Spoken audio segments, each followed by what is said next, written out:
gathering. I thought it'd be, half a dozen people that had asked me. And the press, the announcement was very, very modest. I said, if you'd like, we're going to organize, we're going to have this video shown. It is authentic, and it seems it's rare and it's authentic, and it's what I thought was a extraterrestrial being. And I said, this will just fulfill my promise to you to try to let you see this video.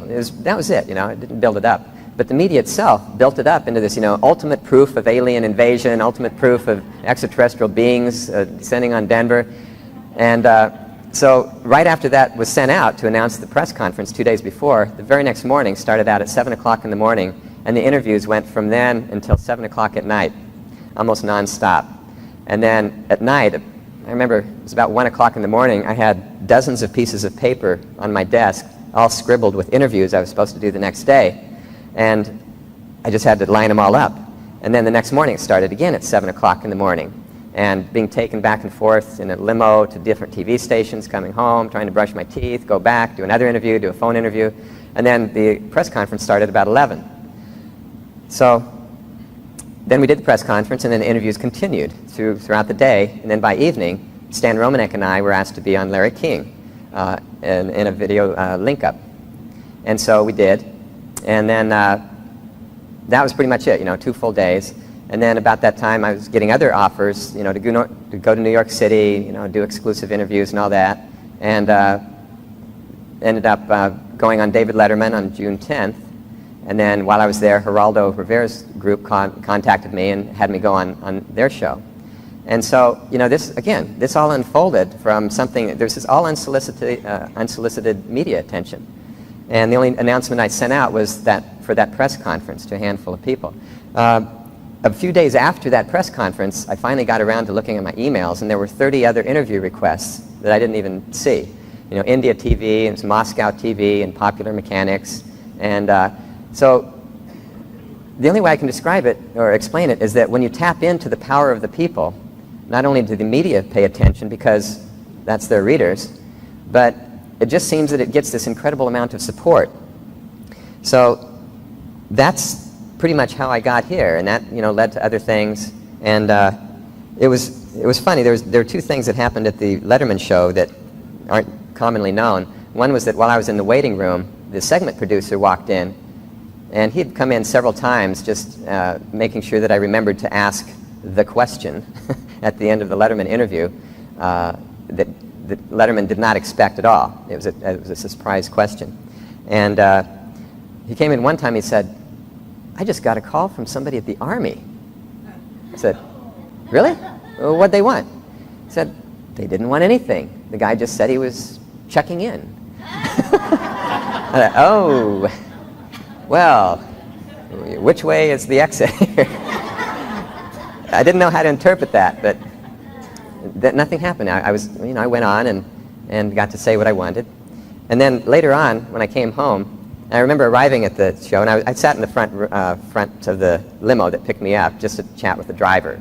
And we showed up at the back door, that's where you enter the building as a guest. And there were all the people with cameras there. And then there were a lot of crowds of people, all seeing who's the next famous person to get out. So we show up, and I thought, oh, I hate disappointing people. And so I got out of the door, and the camera people rushed over with their cameras, and all of a sudden it's like, no, okay, never mind. And went back, which is what I expected. So I went in, did the show, came out.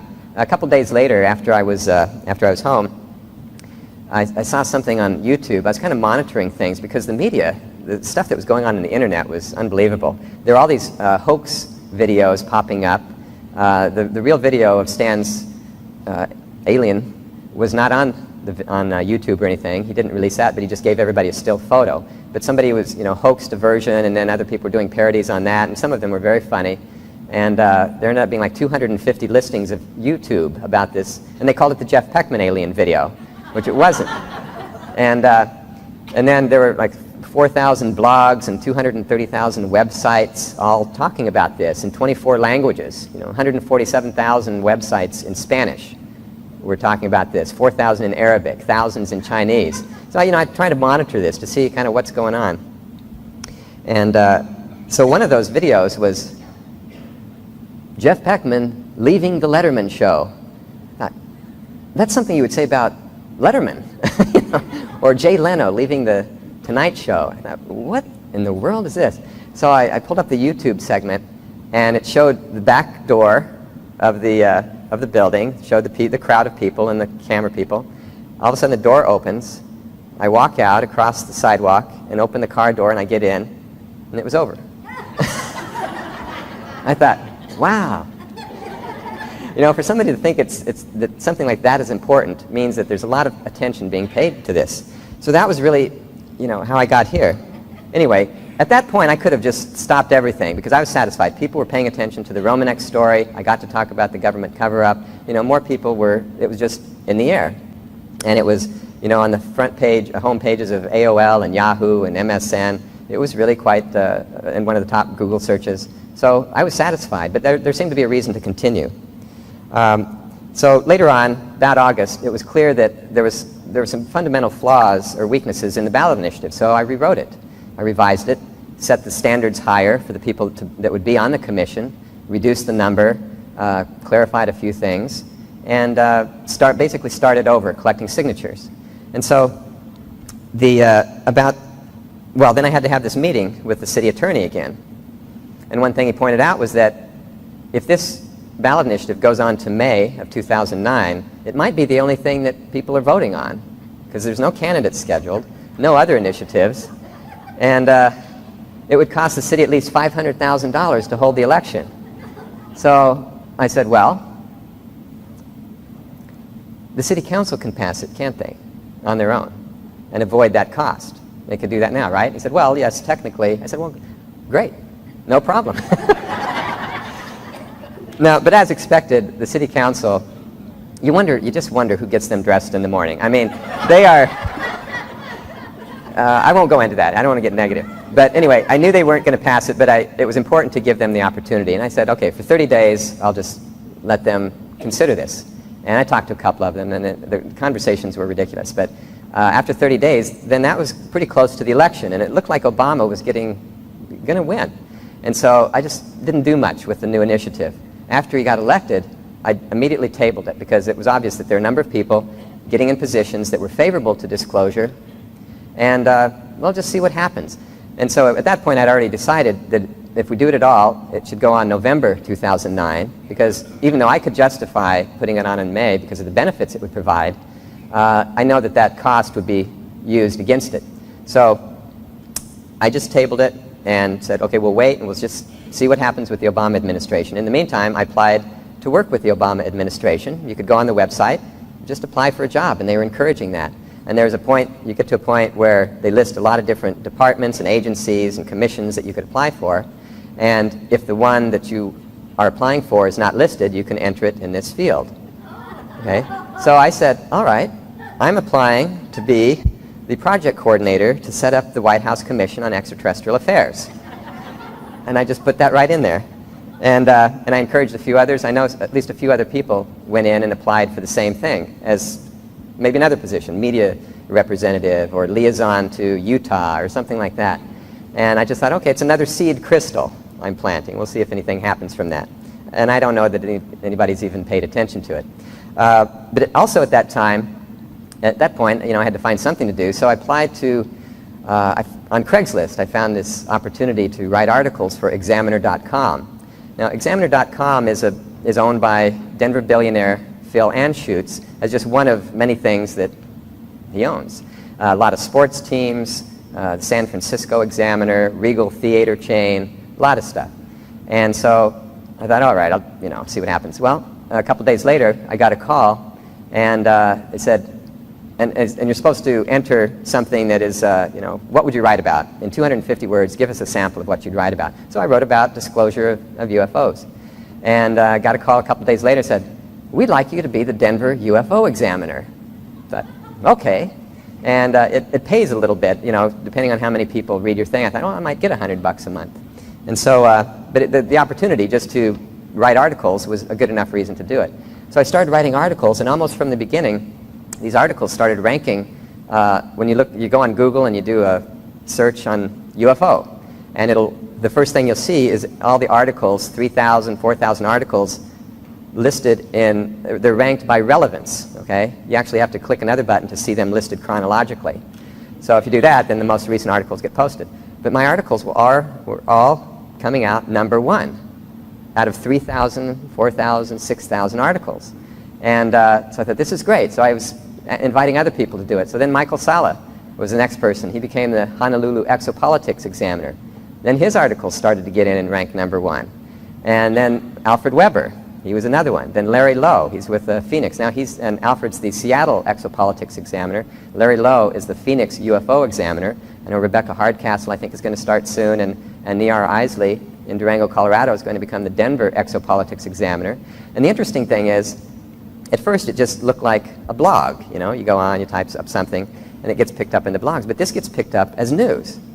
And very often you'll see that the articles that we're writing are ranking higher than articles about UFOs that are written by Washington Post, the Times, all these other, Chicago Tribune, the British newspapers. And I thought, oh, this is very, very cool. Because the two obstacles that have been there all along in achieving disclosure, one was the government, the other was the media. Well, we are the government. We have the ability to pass laws on our own. And now we're the media, too. And we can write whatever we darn well please. And nobody's editing it. Thank you. I'm very grateful for that opportunity and for that show of appreciation, because if you look at what Michael Salla and Weber and Larry Lowe are writing, there's also a couple of MUFON gentlemen, one from Chicago. He was a Chicago UFO examiner, and he would just post sightings day after day, multiple times. And he was ranking number 1. So it got to be a little bit of a friendly rivalry. You know, we'd alternate 1 and 2 positions.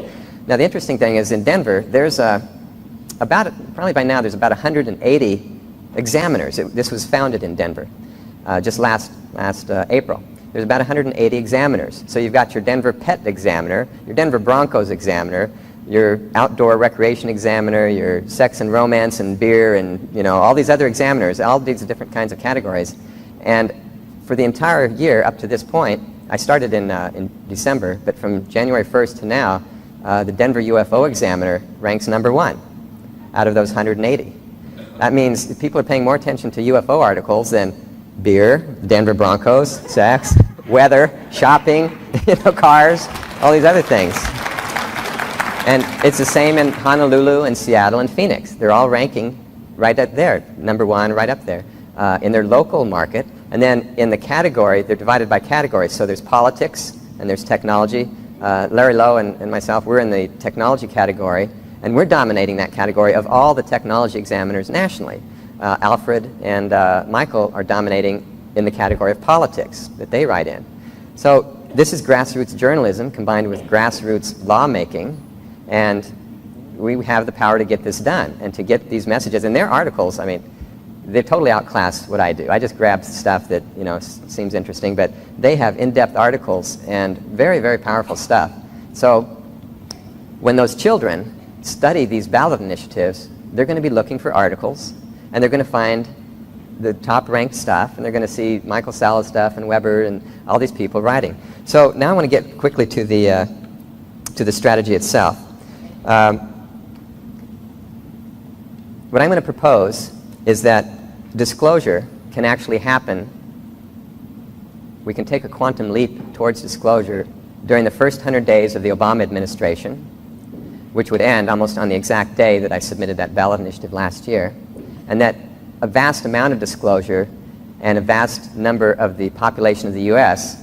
can be informed within the first 9 months by Election Day in November. And the way that we can do this, ballot initiatives are not for everybody. I mean, but it doesn't matter, because I didn't know how to do one, and then I just started doing them, and all this came as a result. What I'm going to propose is that we just act as a Congress. The number of people in this Congress this week is roughly equal to the 435 members of the House of Representatives. You add on 100 senators, and you've got the Supreme Court, and you've got the White House and the White House cabinet. So they're comparable in number.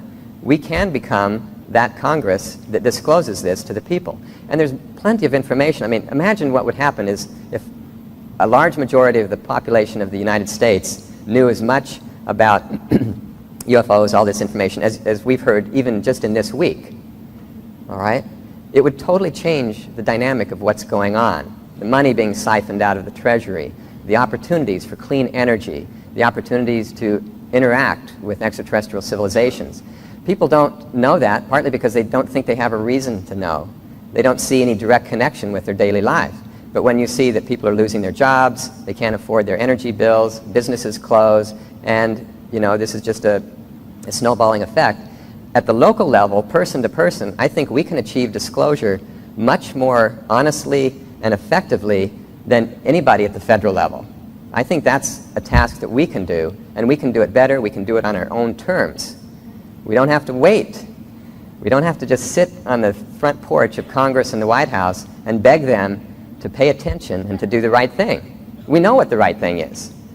So if a year goes by and we all come back here, we can't say that the government didn't disclose like we thought.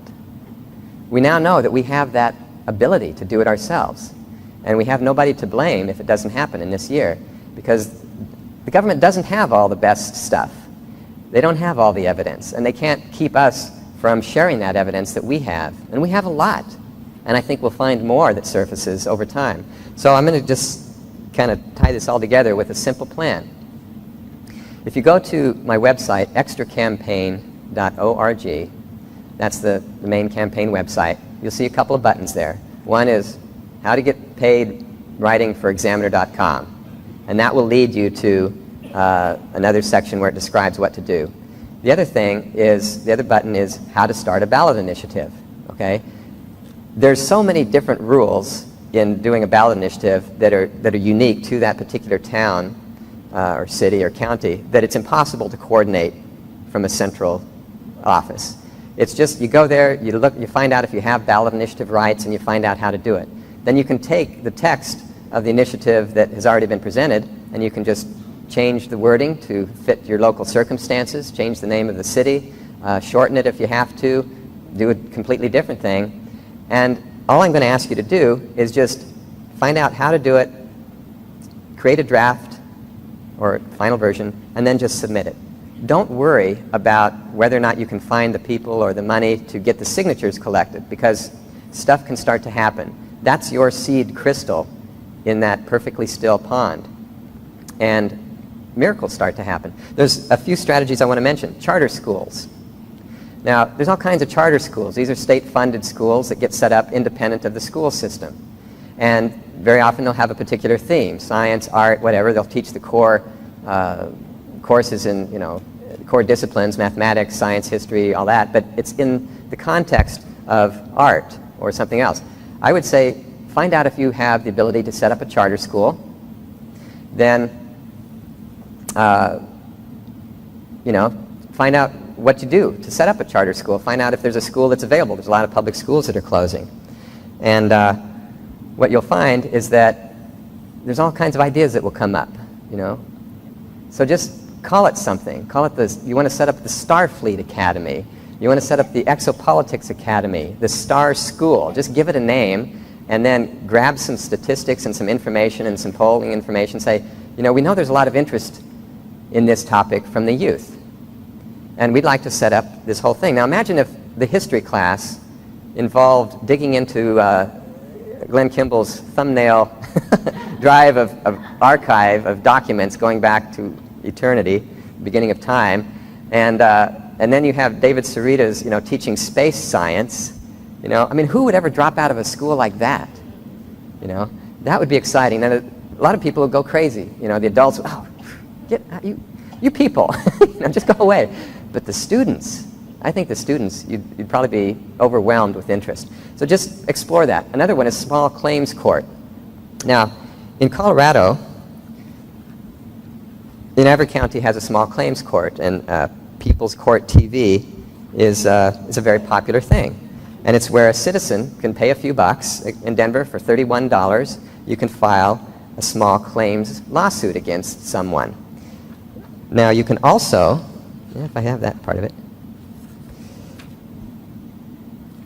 it's limited to some thousands of dollars. Nobody can have an attorney represent them. So what you can do is just find out how to file a small claims lawsuit, pay a few dollars, And think about NASA.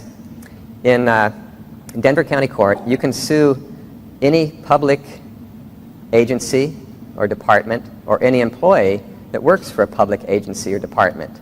And you can sue them for fraud, misrepresentation, concealment, or deceit. So think of just one agency, NASA.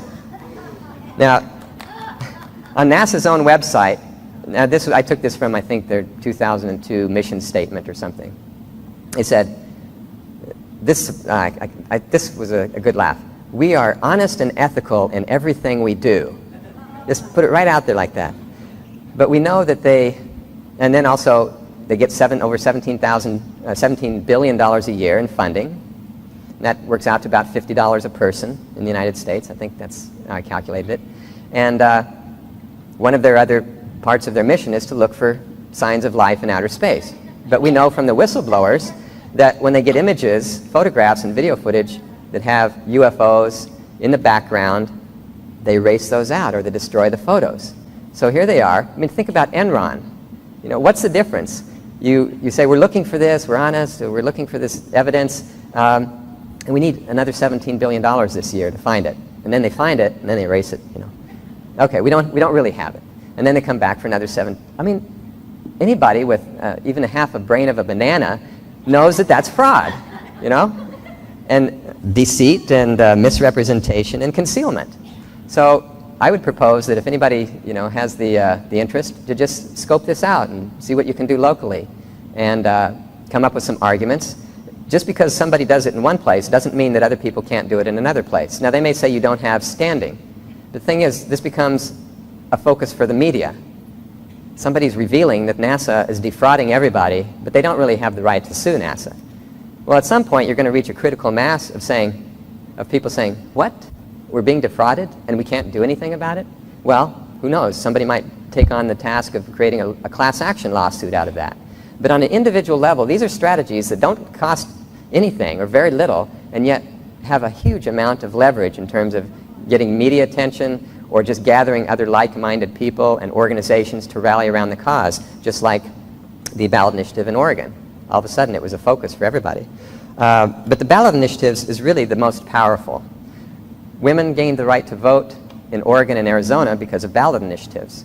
Last week, President Obama was in Denver to sign his stimulus bill, and everybody that got up to speak was talking about the value of this stimulus package for creating a green economy, green energy economy, renewable energy economy. And they were praising Colorado as a leader in renewable energy and the renewable energy economy. They even had a spokesperson for Namaste Solar as the person to talk, and they gave him quite a bit of time as representing that whole economy. Well, the reason Colorado is in that position is not because of some brilliance on behalf of the state legislators or the governor, but because a ballot initiative was passed 5 years ago to require a renewable energy portfolio standard throughout Colorado. A certain percentage of the energy sources had to become renewable energy. And from that sprouted all these different energy companies. That was a ballot initiative. Child labor laws, very important child labor laws, environmental laws have happened through ballot initiatives. So this just shows you the power that we have. And we can, actually, one thing I forgot to mention was that back in the early 80s, there was a ballot initiative. There was a lot of concern about the use of nuclear weapons. And so I think it was Santa Clara County had a ballot initiative to somehow regulate or prevent companies that made parts or did business involving nuclear weapons technology, prevented them from doing business in that county.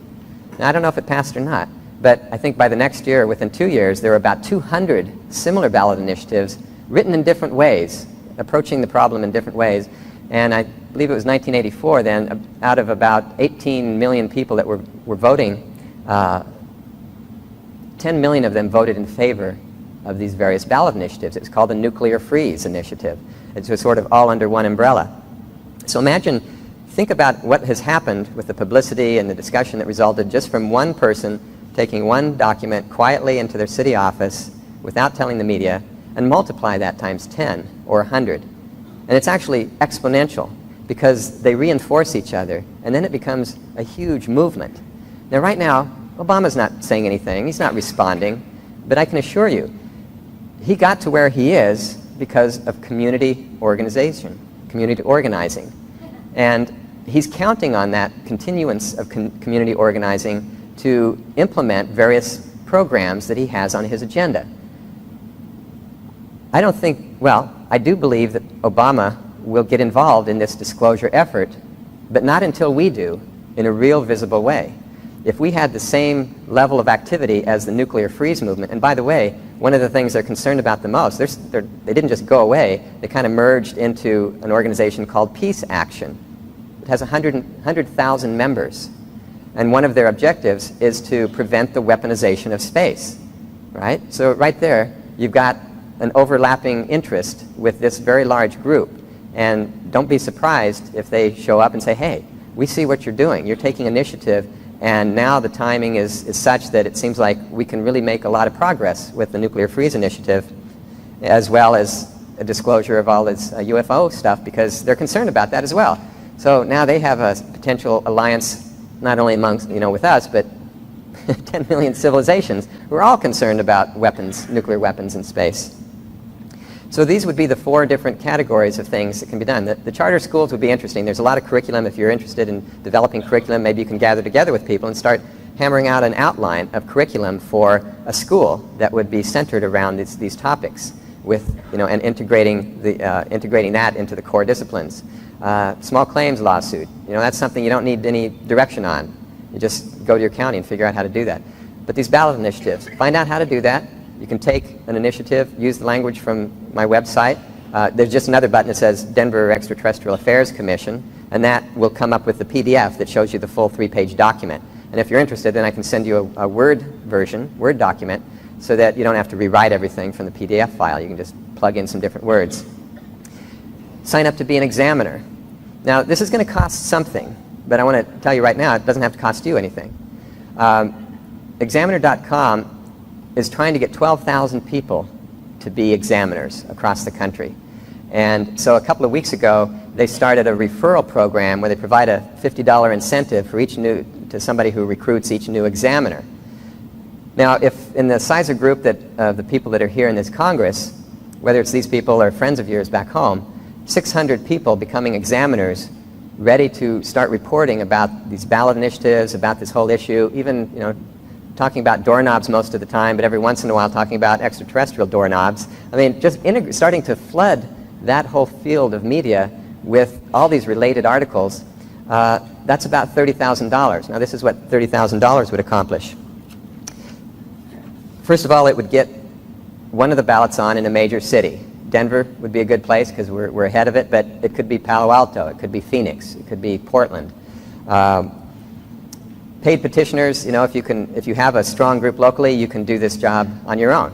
You just go out and collect signatures. And it can be a lot of fun, but sometimes it can be, long hours or bad weather. So paid petitioners know how to do it. Also, what can be done is that you can create, and I would encourage you, if you're interested, to help create a citizens briefing document. A few years ago, I ran for a local state legislative office just because the guy that was running unopposed. And he hadn't ever been elected in the first place. He was installed to replace somebody else. Well, that just doesn't sit well with me. So, I collected some signatures, got on the ballot, and got some endorsements from some very respected community leaders. And I created this tabloid.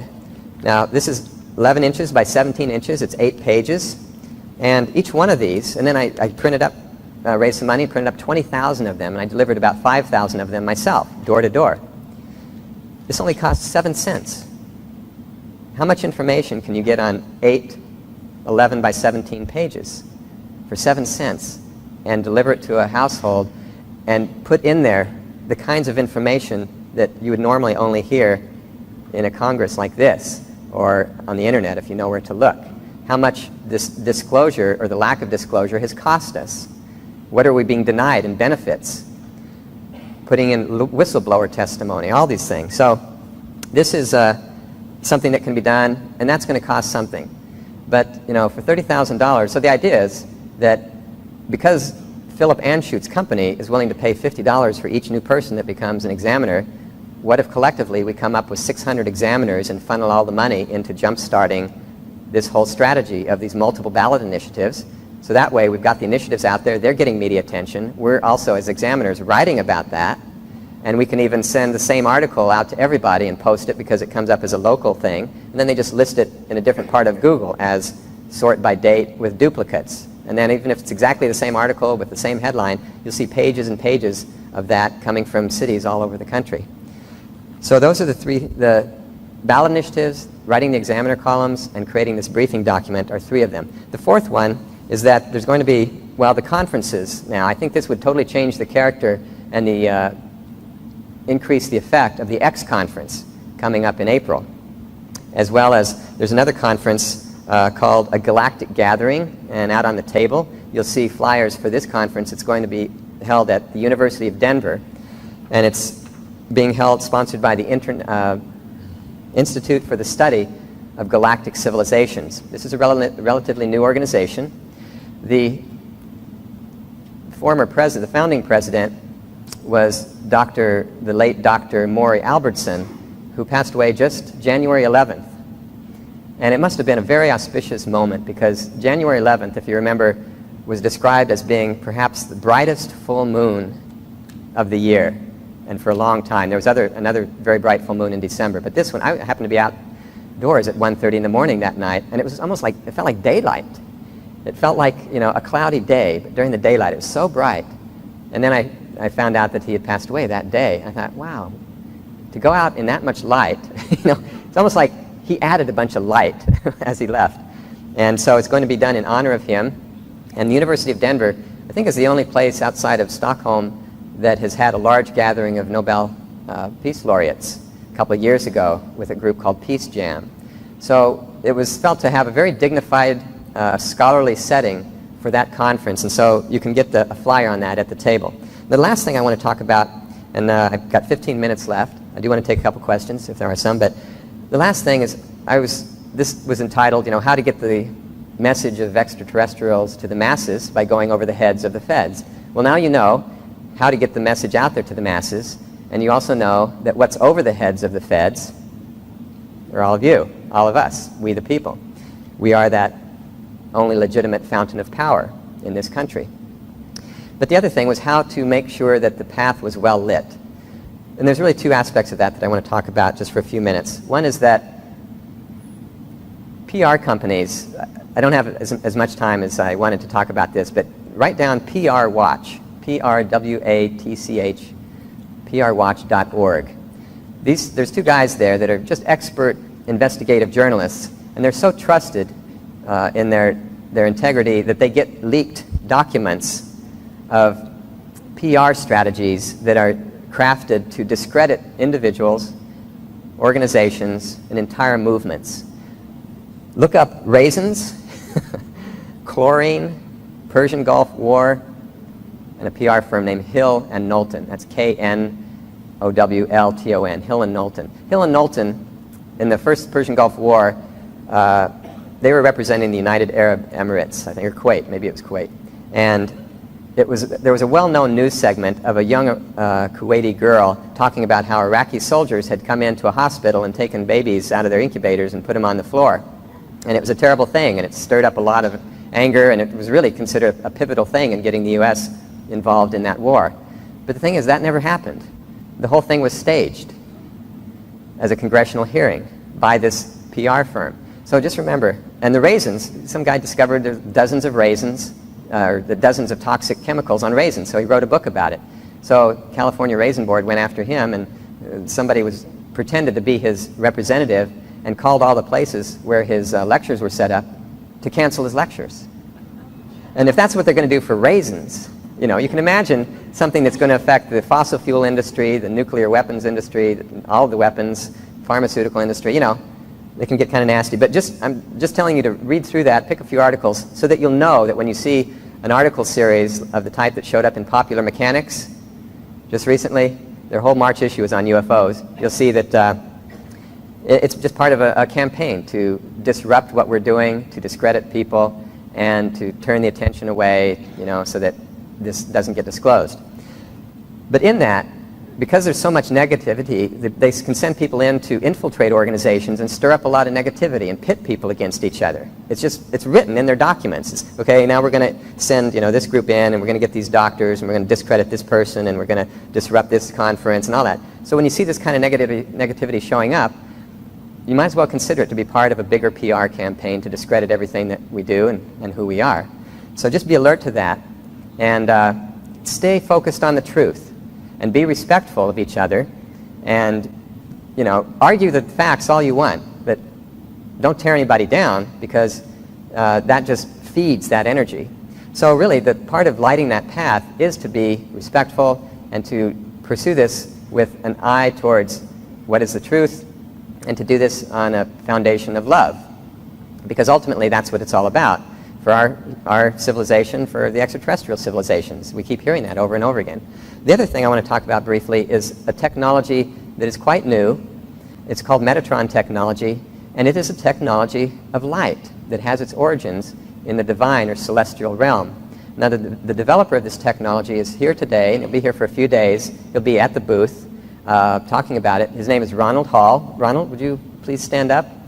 Right there. And he lives in St. George, Utah. Please give him a hand. What he's created is, with the help of these other realms, is something absolutely wonderful. It's a technology of light that, if you think about Dr. Emoto's work with the water, putting an intention on a piece of paper and sticking it on the bottle of water, and then it changes the crystalline structure into something very beautiful. Well, imagine if you had an intention from a divine level that was put into a form that could use the electromagnetic field on Earth as the medium instead of water, and through putting that intention in that field, you create certain effects. And it seems that the effects are unlimited in what is possible.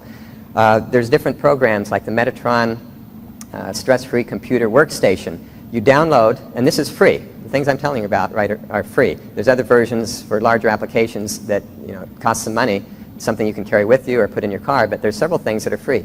Stress-free computer workstation, you download this as a PDF, it goes into your computer, and it just sits there. It's not an application, it doesn't run in the background, but when people have done that, they've noticed some really remarkable things. People that are sensitive to electromagnetic fields can feel quite an immediate sense of comfort and clarity, because what it does is and this is just a side effect, it removes the chaos from the man-made electromagnetic fields that occurs as a result of information being lost from the signal over time and distance. It becomes a kind of clutter, an inaudible background noise that seems to be the real cause of these agitations, these different kind of disorders that occur for people as a result of being around these man-made electromagnetic fields. It's not so much that there is a field, but it's being man-made, it has this chaos in it, and that seems to be the agitation. So they notice that their work environment or studying environment is more comfortable.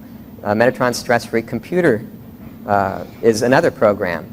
Then there's the Metatron Global Peace Program, which actually involves a grid around the whole planet for peace, and every time you download this, it connects to that grid and just strengthens that grid and makes it more vibrant. There was one created specifically for this purpose, for this kind of issue, and it's called Metatron Cosmic Peace Program, and that acts like a two-way mirror, and you can read about this in a brochure that I have out there on the table.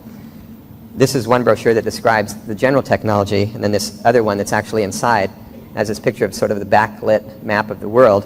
And what it does acts as a two-way mirror, so that any negative intentions that are directed towards human beings from malevolent extraterrestrial beings is reflected back as divine love to transform that intention so that it can then reach human beings. Any intentions from human beings of a negative tone towards extraterrestrial beings would be reflected back as divine love and transformed, and only then would they reach the extraterrestrial beings. And people that are sensitive to this kind of subtle technology or have subtle perception have said some amazing things. One woman I've known for a very long time was at Ron's house before she knew he was doing this, and she walked in. She said, "Ron, what is going on here? All of your furniture and your walls are covered by this film of gold light." And he explained this to her, and she started, there's several people with very, very sensitive perception that have commented on this. And later on, she downloaded something for her apartment that was meant to protect her from other kinds of negative energies. When there's a lot of people around you, and all kinds of energy can be passing through. And when she downloaded the program, she said a point of light came out of it. And then that point of light expanded into a square, like a line drawing made of lines of light. And that square expanded into a cube. Now, if you're familiar with this, then the first thing that comes to mind is that's Metatron's cube. And it's the most powerful form of sacred geometry from which all the other sacred geometry emerges. And then it expanded from there and filled up the whole apartment with a 2-inch band of gold light around every seam between the floor and the wall and the ceiling and the wall and the two walls in the corner. And then she felt a certain kind of protective environment suddenly, that it was her own energy, her own space that was being protected. So these are free programs. One was just created recently on Valentine's Day, at that moment when, went into the age of Aquarius. There's emails floating around about that. And it was because one of Ron's clients was very involved in